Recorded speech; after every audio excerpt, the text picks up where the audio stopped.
तो hi friends, नमस्ते, जोहार। देखिए, 25-29 सेशन रांची यूनिवर्सिटी और आने वाले सभी बच्चों के लिए ये पीवाईक्यू में दे रहा हूँ, साथ में क्वेश्चन का आंसर भी दूंगा। ठीक है, तो चलिए शुरू करते हैं आज का वीडियो। और इसमें मैं एक्स्ट्रा क्वेश्चन आंसर भी दूंगा ताकि आपके एग्ज़ाम के लिए हेल्पफुल हो। और आप लोग बोलते हैं कि भैया इतना जल्दी जल्दी वीडियो नहीं ला पाते हैं। रीज़न है भाई, रीज़न कारण ये है।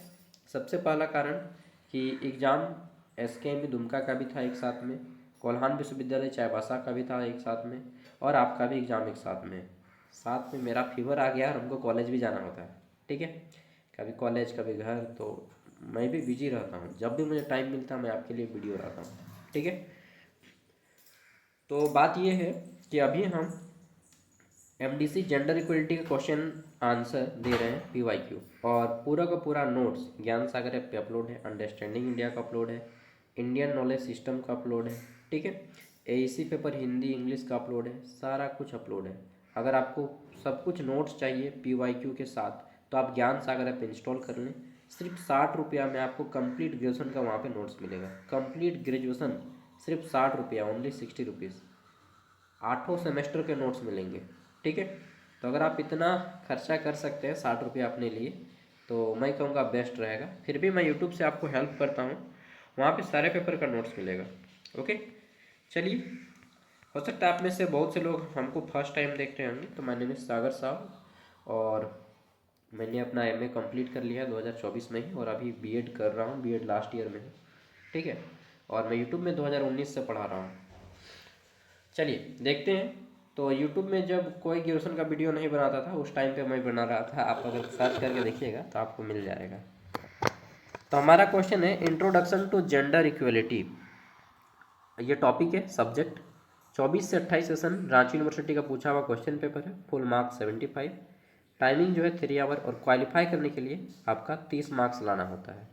बहुत से क्वेश्चन आते हैं कि भैया ये पेपर हमारा ऑब्जेक्टिव आएगा या सब्जेक्टिव। तो रांची यूनिवर्सिटी पिछले 4 सालों से ये पेपर सब्जेक्टिव मोड में ले रहा है। ठीक है, इसमें 1 मार्क्स वाले 5 क्वेश्चन हैं। पहला है, मैं दिखा दे रहा हूँ क्वेश्चन, उसके बाद आंसर दिखाऊंगा कि एसडीजी का पूरा फुल फॉर्म क्या है। Sustainable development goal, sustainable development goal इसका फुल फॉर्म होता है। ठीक है, फिर पूछा गया है लिंग एक सीखा हुआ व्यवहार या अधिग्रहित पहचान है। बिल्कुल ठीक है, हम लोग जो बोलते हैं ना लिंग, जेंडर, लिंग मतलब यहाँ पे जेंडर है। ठीक है, कि ये मेल है ये फीमेल है, ये हम लोग को सोसाइटी सिखाता है। ठीक, नेचुरली ये बायोलॉजिकली नहीं मिलता है। तो ये सही कथन है कि gender is a learned behaviour और एक्वायर्ड आइडेंटिटी। नेक्स्ट, अगला जाता है CEDW क्या है। CEDAW क्या है। ठीक है, तो CEDAW इसका फुल फॉर्म होता है, अभी हम लोग जानेंगे। ये लंबा फुल फॉर्म है, मुझे भी याद नहीं है, झूठ क्या बोलूँगा। ठीक है, भारत में घरेलू हिंसा अधिनियम कब लागू हुआ? 2005 में। पितृसत्तात्मक विचारधारा का अर्थ है लैंगिक समानता में विश्वास। गलत। पितृसत्तात्मक व्यवस्था का अर्थ है कि पिता के वंशज को वरीयता देना और माता के वंशज को वरीयता नहीं देना। ठीक है, यही है पितृसत्तात्मक व्यवस्था। चलिए आगे देख लेते हैं। अगला है पितृसत्ता से आप क्या समझते हैं, पैट्रियार्की क्या होता है, यह भी हम लोग जानेंगे। फिर 5 मार्क्स का क्वेश्चन है बाल विवाह के किन्हीं 2 अवगुणों को लिखें। तो 5-5 मार्क्स के 2 क्वेश्चन और 1 मार्क्स वाले 5 क्वेश्चन, ये 15 मार्क्स हो गया ग्रुप ए। ग्रुप बी है आपका 60 मार्क्स का, जिसमें बोला गया है कि 6 में से किन्हीं 4 प्रश्नों के उत्तर देने हैं। ठीक, इसमें देखिए पहला है क्वेश्चन हमारा, सेक्स और लिंग के बीच में अंतर स्पष्ट करें। दूसरा क्वेश्चन है DEW का कार्य वर्णन करें। अब जो चीज़ आपको नहीं आता है उस क्वेश्चन को मत कीजिएगा, 4 ऐसे क्वेश्चन छांट लीजिएगा जिसमें आप अच्छा खासा लिख पाए।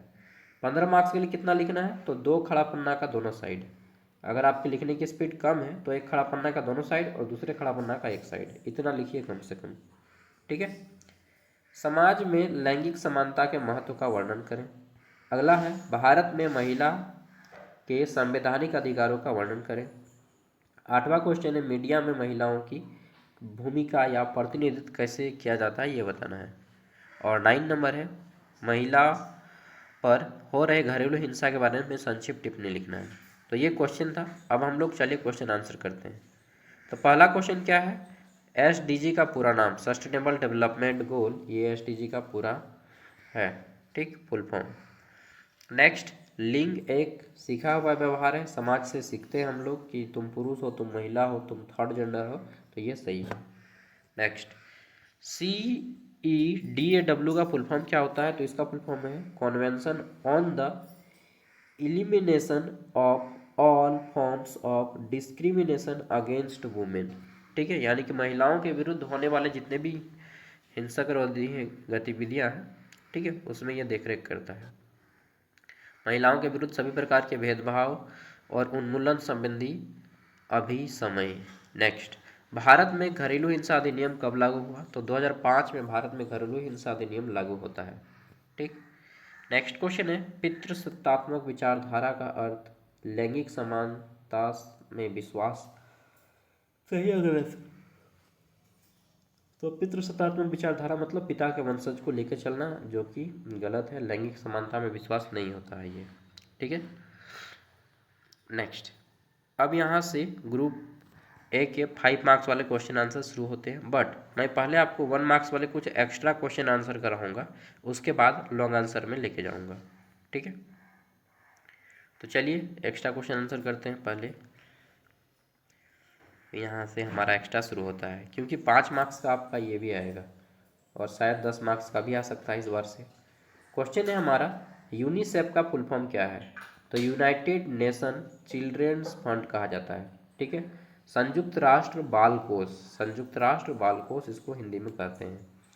नेक्स्ट है, लैंगिक समानता क्या है, व्हाट इज जेंडर इक्वलिटी, तो महिला और पुरुषों को समान अधिकार, समान अवसर और सम्मान प्रदान करना, इक्वल्स, ठीक है, रिस्पेक्ट मिलेगा, इक्वल काम का पैसा मिलेगा, इक्वल अपॉर्चुनिटी मिलेगा गवर्नमेंट जॉब्स में और एडमिशन और बहुत कुछ में, तो ये लैंगिक समानता है, जेंडर इक्वलिटी है।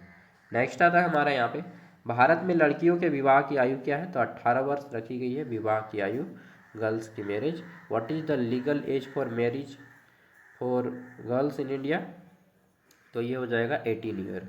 नेक्स्ट आता है हमारा यहाँ पे कि what is the legal age of marriage for boys in India, तो 21 ईयर, ठीक है। और इसमें 5 साल और जोड़ दीजिए, यानी कि 26, इतना एज तक आपको कर लेना है, जितना एज गवर्नमेंट बता रही है उससे आप 5 साल ऐड कर लीजिए। अगर 18 बोला है तो 18 में और 5 जोड़ लीजिए, 23, मतलब इसके बीच 18 से 23 के बीच में आपको कर लेना है, ठीक। और 21 बोला है तो इसमें भी आप 5 ऐड कर लीजिए, 5 साल और, यानी कि 23, यानी कि 21 से 26 के बीच में आपको कर लेना है बॉयज़ में, समझे। ये राइट एज है अकॉर्डिंग टू मेडिकल साइंस, ठीक है, this is not my personal opinion to you, बाकी आपकी मर्जी। नेक्स्ट, जेंडर से क्या तात्पर्य है, what is meant by gender, तो समाज द्वारा निर्धारित भूमिकाएं, व्यवहार और अपेक्षाएं, ये जेंडर हैं, ठीक है। आगे देख लेते हैं। क्वेश्चन है, भारतीय संविधान का कौन सा अनुच्छेद समानता का अधिकार देता है, तो अनुच्छेद 14 समानता का अधिकार देता है। आगे देखते हैं, अगला क्वेश्चन है हमारा कि कौन सा सतत विकास लक्ष्य लैंगिक समानता से संबंधित है, तो टोटल हमारे कितने सतत विकास लक्ष्य हैं, 17, SDG 17 है, सस्टेनेबल डेवलपमेंट गोल 17 है, 17 को लक्ष्य है, जिसमें 5वां गोल जेंडर इक्वलिटी के बारे में बात करता है, ओके।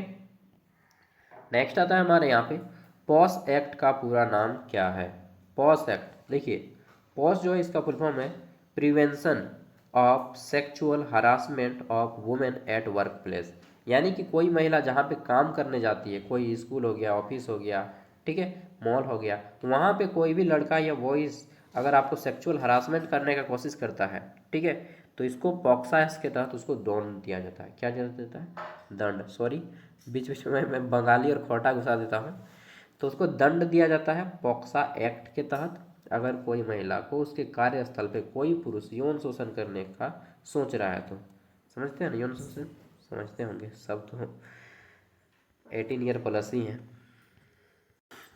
देखिए मैं कुछ चीज़ें बता रहा हूँ, गर्ल्स लोग खास तौर पे ध्यान दीजिएगा और बॉयज़ लोग भी ध्यान दीजिएगा, क्योंकि इन फ्यूचर में आप भी किसी का हस्बैंड बनिएगा, किसी का फादर बनिएगा, किसी का ब्रदर बनिएगा, ब्रदर तो अभी भी होंगे। तो देखिए पॉक्सा एक्ट क्या होता है, सॉरी, ये सेक्सुअल हरासमेंट क्या होता है? अगर दो प्रकार के टच होते हैं, एक होता है बैड टच, एक होता है गुड टच। ये क्या होता है? अगर आपको कोई प्राइवेट पार्ट पे टच करता है किसी भी साइड से, ठीक है, एक बार नहीं, दो बार नहीं, बार बार, ठीक है, तो उसको हम लोग बोलते हैं बैड टच। अगर अचानक से कोई टच हो गया, वो हम लोग उसको बैड टच नहीं बोलेंगे। लेकिन कोई जानबूझ के अगर आपको प्राइवेट पार्ट पे टच करता है, गर्ल्स को भी आप बता दीजिएगा अगर घर में कोई छोटा बच्चा है तो उसको बैड टच कहते हैं, ठीक है। बैड टच अगर कोई करे तो उस इंसान को क्या करना है, आपको बताना है घर वालों को, ब्रदर को बताइए, अपने भाई को, भाई को नहीं बता पाते दोस्तों को बताइए, ठीक है। तो इससे क्या होगा, आप यौन शोषण से बचेंगे, समझे। अगर कोई बॉयस आपको बैड फीलिंग दे रहा है, गलत विचार से देख रहा है, ठीक है, गलत नज़रिए से देख रहा है, तो फिर आपको बताना है। और अगर आपकी भी इच्छा इसमें खुद है तो फिर गया वहाँ इस पानी में ठीक है। तो अवेयरनेस फैलाना है इस सब के बारे में आपको, गुड टच और बैड टच, ठीक है। नेक्स्ट आगे देख लेते हैं, महिलाओं को घरेलू हिंसा से कौन सा कानून सुरक्षा प्रदान करता है? तो protection of women from domestic violence, ये क्या होता है?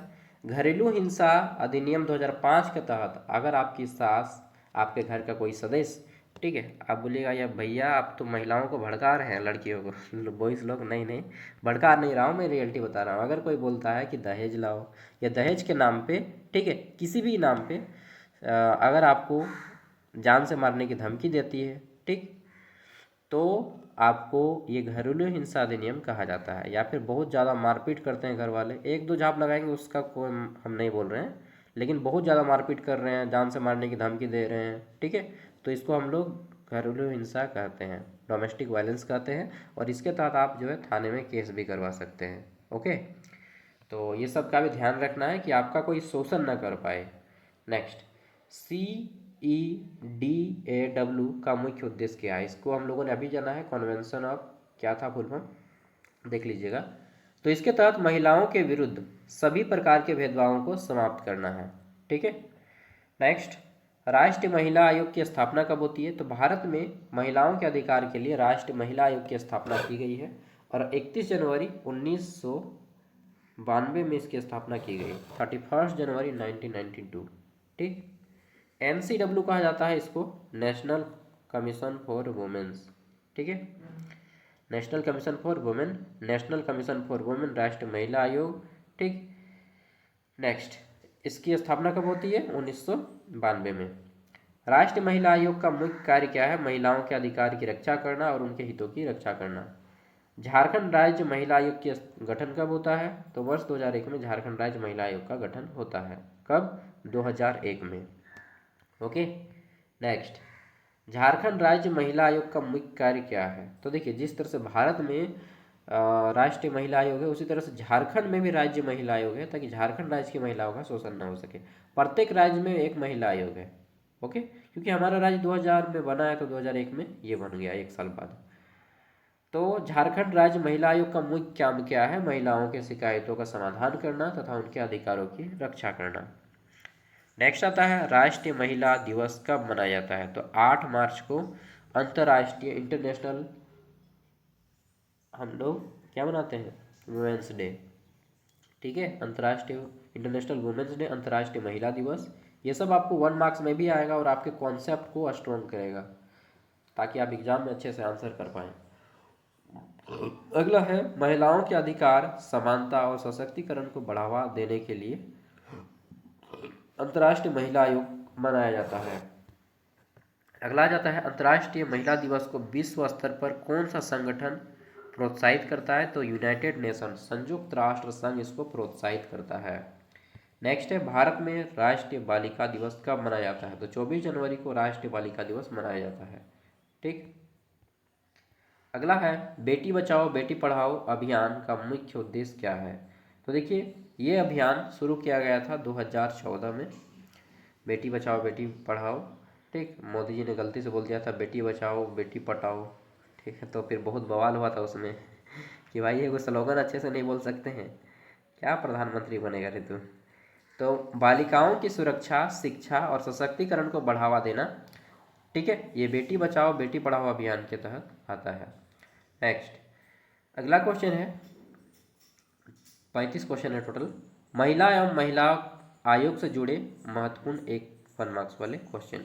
तो ये फुल फॉर्म फिर से याद कर लीजिएगा, convention on the elimination of all forms of discrimination against women, यानी कि महिलाओं के खिलाफ या महिलाओं के विरुद्ध होने वाले सभी प्रकार के जितने भी भेदभाव हैं।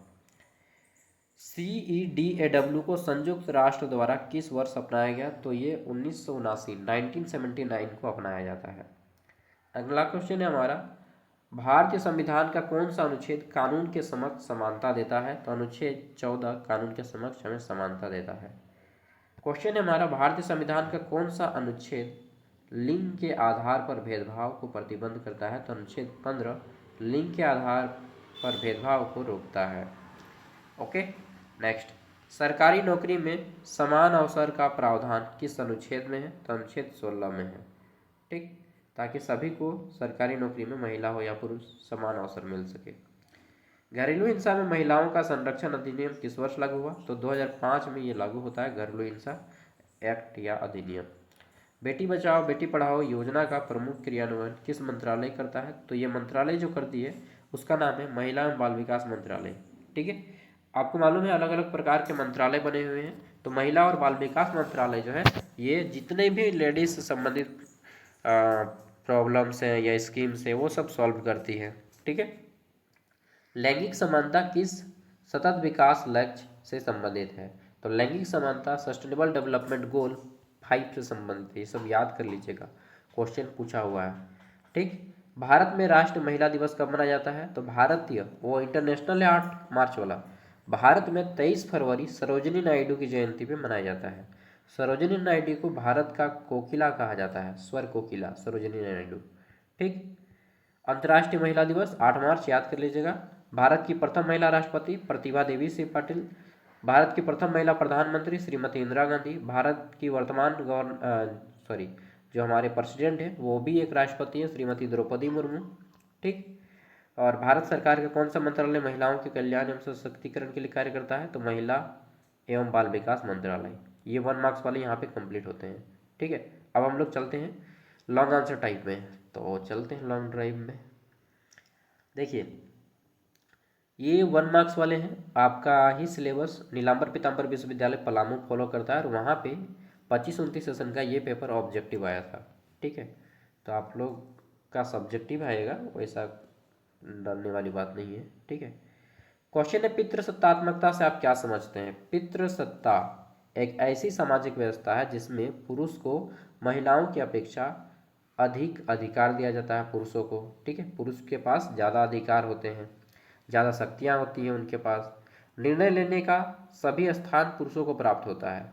ठीक, इवन शादी के पश्चात महिलाएं पुरुषों के ही घर जाती है।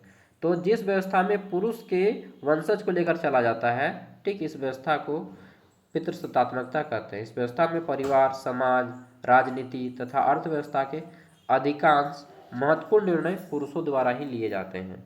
ठीक है, पितृसत्तात्मकता का अर्थ है पिता या पुरुष का शासन।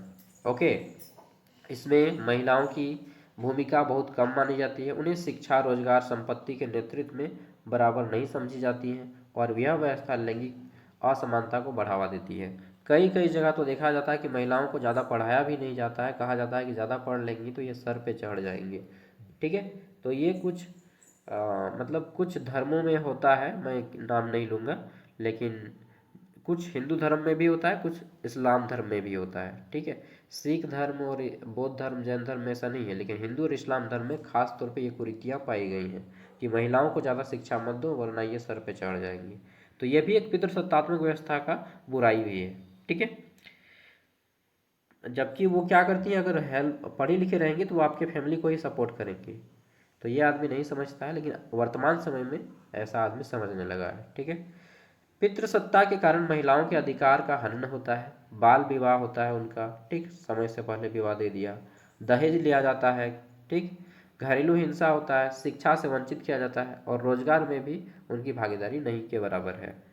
तो वर्तमान समय में संविधान में कानूनी अधिकार दिए गए हैं महिलाओं को।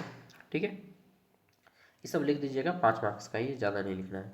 5 मार्क्स में एक खड़ा पन्ना जो है ना उसका एक साइड लिखना है। ठीक है, और बोला जाता है कि परीक्षार्थी यथासंभव अपने ही शब्दों में उत्तर दें, यानी कि आपको खुद के शब्दों का प्रयोग करना है। अगला है बाल विवाह के किन्हीं 2 अवगुणों को लिखें। ठीक है, 2 अवगुण लिखाना है। तो बाल विवाह, अरे भाई समय से पहले अगर विवाह हो जाएगा, ठीक है, तो बहुत सारे मेडिकल प्रॉब्लम भी होती हैं और सामाजिक प्रॉब्लम भी होती है।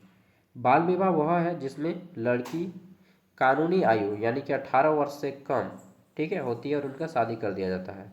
यह एक सामाजिक कुरीति है जिसमें बच्चों के स्वास्थ्य, शिक्षा और भविष्य पर नकारात्मक प्रभाव पड़ता है। अगर लड़की की उम्र 18 वर्ष से कम है लेकिन वह खुद इच्छुक है शादी करने में, तो क्या होगा? फिर भी उसको शादी नहीं करने देना, ये रिस्पॉन्सिबिलिटी है उसके फादर और मदर की। ठीक है, और बॉयज़ 21 साल से कम अगर हैं तो शादी नहीं करना है, चाहे वो आपस में एग्री भी हो फिर भी। ठीक है, तो ये क्या है? बाल विवाह है। और उम्मीद करता हूँ कि आप में से कोई बाल विवाह तो नहीं किए होंगे। ठीक, लेकिन ये इसका मतलब ये भी नहीं कि आप वृद्ध विवाह करें। वृद्ध विवाह इसको कहते हैं जब लड़का की उम्र 28 वर्ष से ज़्यादा और लड़की की उम्र 26 वर्ष से ज़्यादा होती है, तो इसको हम लोग वृद्ध विवाह कहते हैं। ठीक है, एक तरह से ओवर एज। ठीक है, मान लीजिए कोई लड़का 32 साल में शादी कर रहा है, लड़की कर रही है 28 साल में शादी, तो उसको ओवर एज वाला कहते हैं कि अब क्या क्या ही फायदा, जब बच्चा बड़ा होगा तब आप खाटी पे सोए होंगे, बुढ़ा गए होंगे पूरा। ठीक है, इससे अच्छा मत करो यार।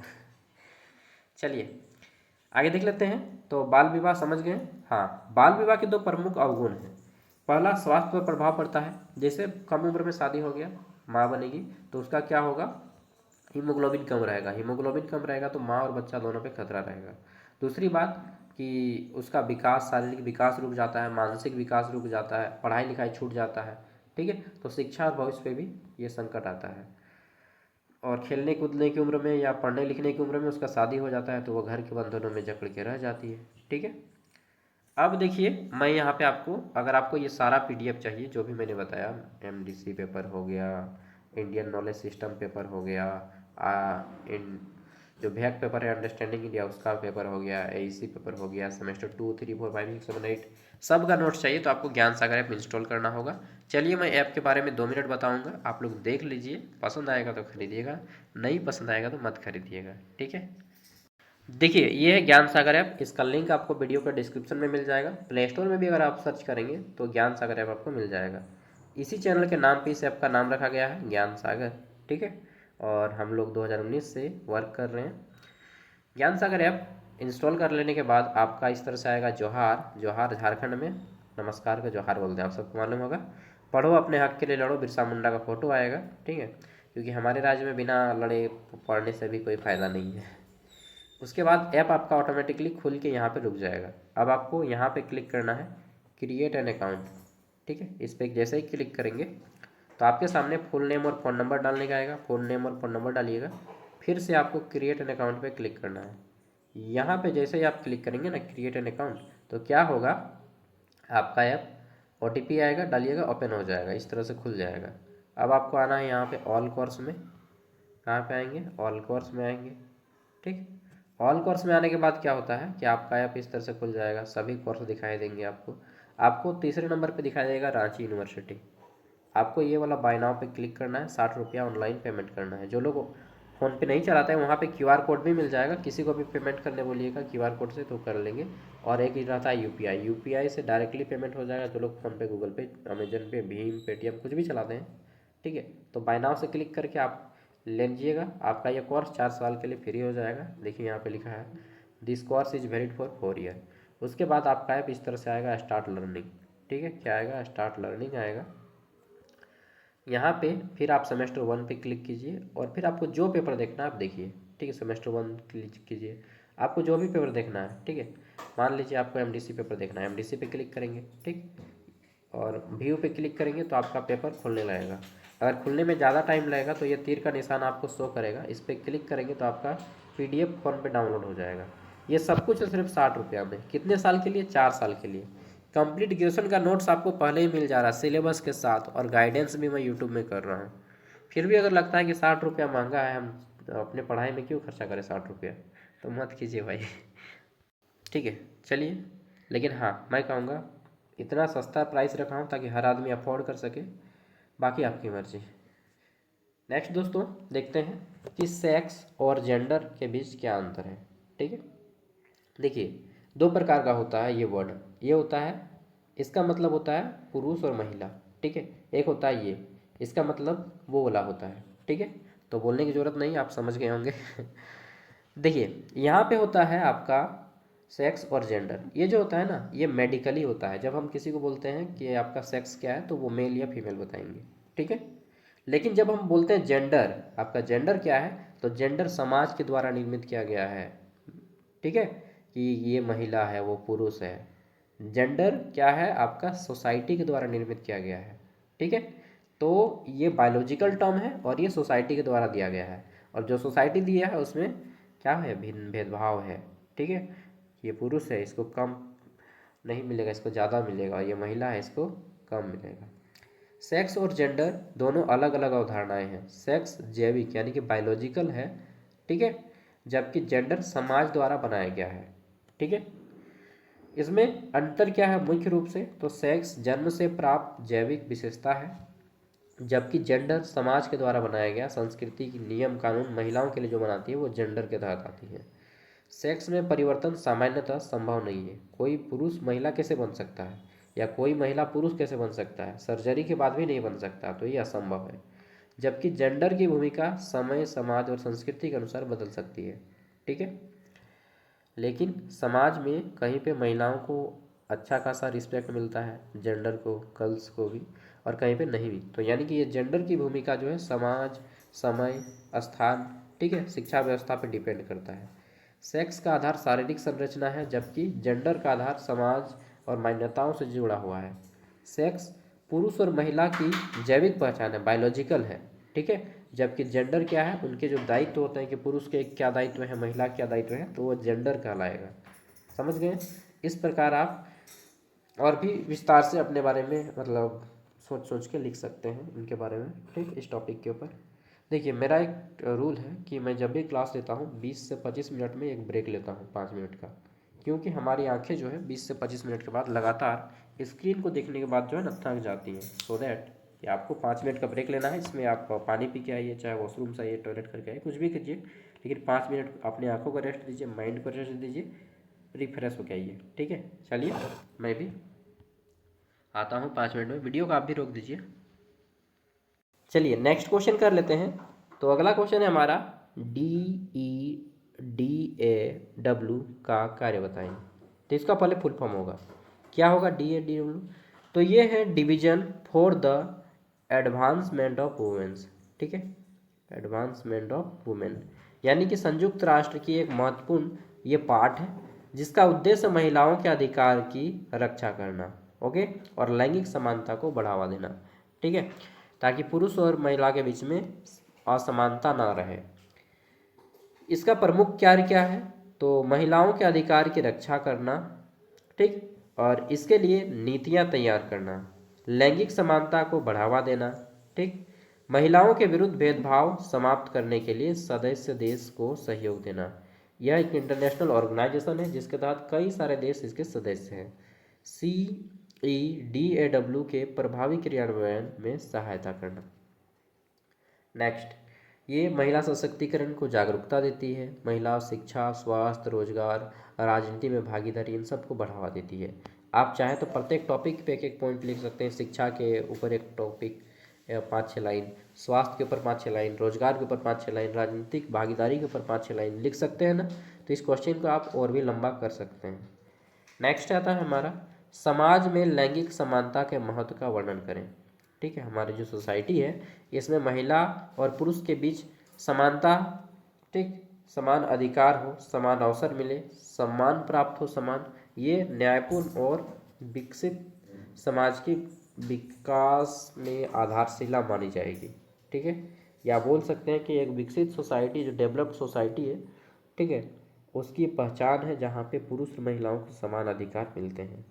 लैंगिक समानता का महत्व, महिलाओं और पुरुषों को समान अवसर प्राप्त होता है, शिक्षा एवं रोजगार में भेदभाव कम होता है, महिलाओं का आर्थिक और सामाजिक सशक्तिकरण होता है, ठीक, और घरेलू हिंसा और लैंगिक भेदभाव में कम होता है ये, ठीक, लोकतंत्र और मानवाधिकार मजबूत होते हैं, समाज और राष्ट्र का संतुलन सतत विकास होता है। आगे देख लेते हैं, तो अगला आ जाता है हमारा भारत में महिलाओं के संवैधानिक अधिकारों की वर्णन करना, कि भारत में जो महिलाएं हैं इनका संविधान के अकॉर्डिंग क्या अधिकार है।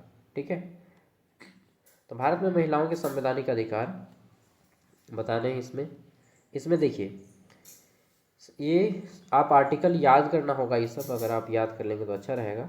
ठीक, ये आर्टिकल है अनुच्छेद 14 कानून के समक्ष समानता, समानता का अधिकार, यह हमारा एक मौलिक अधिकार है। अनुच्छेद 15 लिंग के आधार पर भेदभाव नहीं कीजिएगा। अनुच्छेद 16 सरकारी सेवाओं में समान अवसर। अनुच्छेद 21 जीवन का अधिकार इसको बोलते हैं।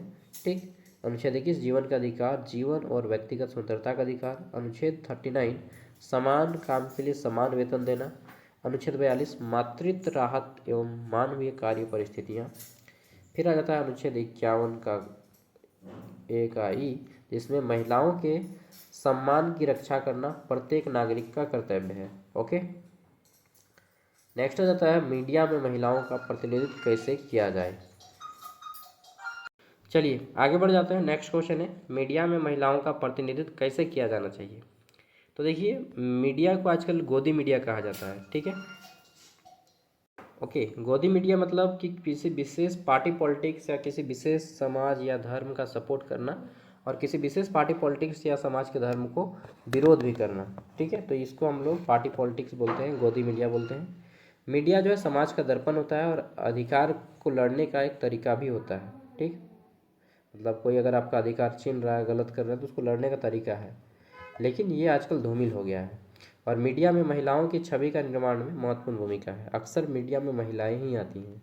ठीक है, महिला समाचार श्रोता, पत्रकार, कलाकार, खिलाड़ी, वैज्ञानिक, नेता। ठीक है, आजकल सेना में भी काफ़ी ज़्यादा मात्रा में दिखाई दे रही हैं। कई बार मीडिया महिलाओं को सशक्ति और आत्मनिर्भर करती हैं। कुछ विज्ञापन और मनोरंजन का कार्यक्रम भी करती हैं।